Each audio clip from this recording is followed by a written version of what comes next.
The dust on her lips tasted like defeat. Emma's vision blurred as she stumbled toward the weathered ranch house, her legs trembling beneath her like saplings in a storm. 3 days. 3 days since she'd eaten anything more than rainwater collected in her cupped palms. 3 days since the bus had dropped her at the wrong crossroads, miles from anywhere, with nothing but $12 and a broken phone in her pockets. The Oklahoma sun beat down mercilessly as she reached the wooden porch, her hand grasping for the post. The world tilted sideways, and the last thing she heard before darkness swallowed her whole was the creak of a door opening and a man's voice, thick with concern, calling out, "Miss. Miss, are you all right?" When consciousness flickered back, she felt herself being lifted, strong arms beneath her knees and shoulders, the scent of hay and leather filling her senses. Through half-closed eyes, she glimpsed a weathered face, kind eyes creased with worry lines, silver stubble catching the afternoon light. "Don't you worry now," the voice rumbled, gentle as a summer rain. "You're home now." Those 3 words, "you're home now," spoken to a complete stranger collapsed on his doorstep, would change everything. Emma woke to the soft glow of lamplight and the weight of quilts piled on top of her. For a moment, panic seized her chest. Where was she? The last clear memory was walking, endless walking, the highway stretching before her like a cruel promise. She tried to sit up, but her body protested, weak and hollow. "Easy there." The voice came from a rocking chair in the corner. The man who'd spoken those words, "You're home now," sat with his hands folded, watching her with the same concern she'd glimpsed before fainting. He was perhaps 60, with the solid build of someone who'd spent a lifetime working the land. "You've been out for about an hour. I called Doc Henderson. He's on his way." "I don't have money for a doctor," Emma whispered, her voice cracking. Shame burned her cheeks. "I don't have money for anything." The rancher stood slowly, his boots heavy on the wooden floor. "Didn't ask if you did. I'm Clay Morrison, and this is my ranch." "What's your name, young lady?" "Emma. Emma Cordova." The words came out barely above a whisper. "I'm sorry. I didn't mean to, I was trying to get to Tulsa. To my aunt's place. The bus driver said he'd drop me at the right stop, but I think he didn't. And my phone died, and I've been walking, and I ran out of money 2 days ago, and I'm so sorry." "Stop apologizing." Clay's voice was firm but not unkind. He disappeared through a doorway and returned moments later with a tray. The smell hit her first: soup, warm bread, apple juice. Her stomach clenched so violently she gasped. "Doc said if you woke up before he got here, to give you small sips." "Easy now. Not too fast." Emma wanted to cry as the first spoonful of broth touched her lips. It tasted like hope, like kindness, like every good thing she'd thought the world had run out of. Clay sat back down, giving her space but staying close enough to help if she needed it. He didn't ask questions, didn't demand explanations, just let her eat in silence while the evening shadows grew long across the bedroom floor. The doctor came and went, pronouncing her dehydrated and malnourished but fundamentally sound. "Few days of good food and rest, she'll be right as rain," Doc Henderson said, patting Clay's shoulder on his way out. "You did good, Clay. Real good." That night, as Emma lay in the guest room of a stranger's house, she stared at the ceiling and tried to piece together how her life had fallen apart so spectacularly. 6 months ago, she'd had an apartment in Denver, a job at a bookstore, a boyfriend who'd promised forever. Then came the layoffs, the eviction notice. The boyfriend who disappeared when things got hard, taking her laptop and what little savings she'd tucked away. Her parents were gone, dad to cancer 3 years back, mom to a car accident just last winter. Aunt Rosa in Tulsa was her last thread of family, her only hope for a fresh start. She'd never imagined that thread would lead her to collapse on a stranger's porch in the middle of nowhere, Oklahoma. The next morning, Emma found Clay in the kitchen, scrambling eggs at an old cast iron stove. Sunlight streamed through gingham curtains, illuminating a room that looked like it hadn't changed since 1975, and somehow, that felt comforting.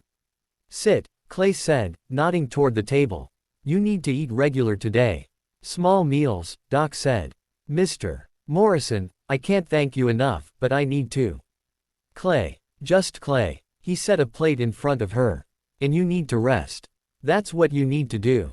I need to get to Tulsa. To my aunt's. Called the number you had in your wallet.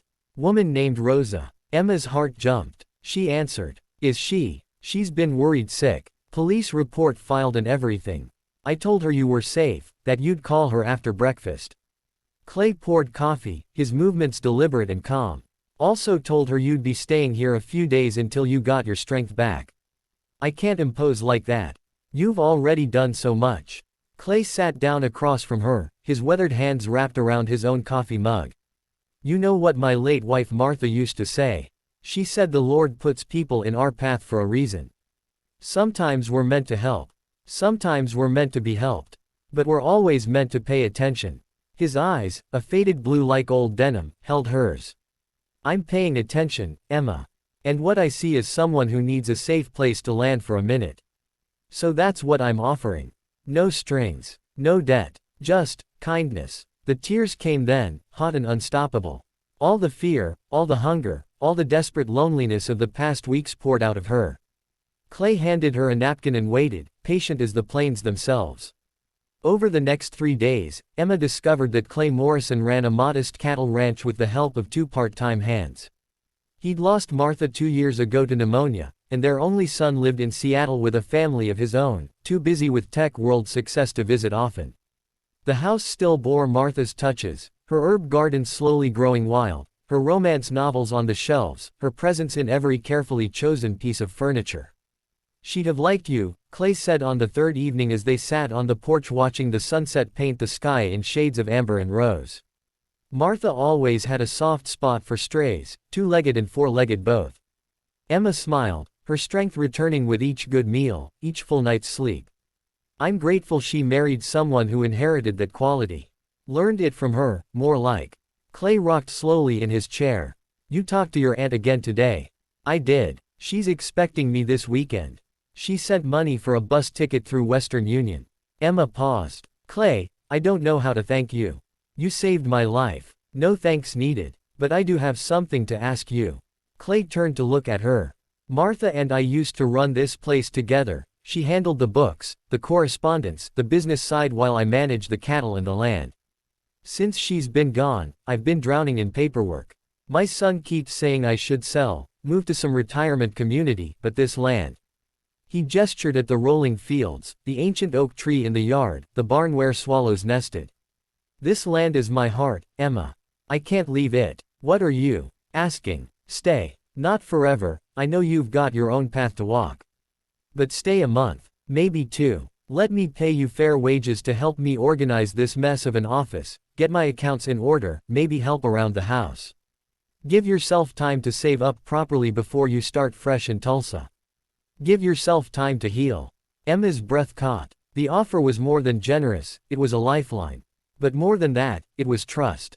This man who'd found her broken on his doorstep was offering her not just charity, but purpose. Dignity. A chance to give back. Are you sure? She whispered. Clay nodded. You're home now, Emma.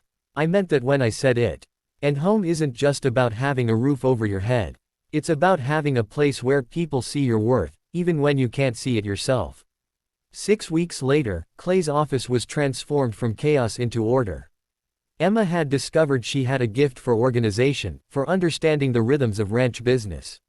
She'd helped with everything from filing to fence repair, learning the land as she learned herself again. Her aunt called weekly, delighted that Emma was finding her footing, in no rush to pull her away from this healing place. On a crisp October morning, Emma stood in the kitchen making coffee when Clay came in from the barn, a thoughtful look on his face. Emma, I've been thinking. That spare cottage near the creek, the one I've been using for storage. What would you say to fixing it up? Making it proper living quarters? He cleared his throat. You've become indispensable around here, and well, if you wanted to stay on longer term, manage the business side permanent like, there'd be a place for you. A real place. With a home of your own on the property. Emma set down the coffee pot, her heart full. She thought about the woman who'd fainted on this porch 2 months ago, hollowed out by hunger and hopelessness. She thought about the man who'd lifted her up and said, with absolute certainty, you're home now. He'd been right. This ranch, this unlikely place, had become exactly that. I'd like that, she said softly. I'd like that very much. Clay smiled, the kind of smile that crinkles the corners of your eyes and reaches all the way to your soul. Then it's settled. Welcome home, Emma. For real this time. Outside, the Oklahoma wind whispered through the grass, carrying with it the promise that sometimes the wrong road leads you exactly where you need to be. That sometimes strangers become family. And that sometimes, when you've lost everything, you find what matters most, a place where kindness isn't transactional, where home isn't about walls and roofs, but about being seen, being valued, and being told, by someone who means it with their whole heart, "You're home now." And finally believing it's true.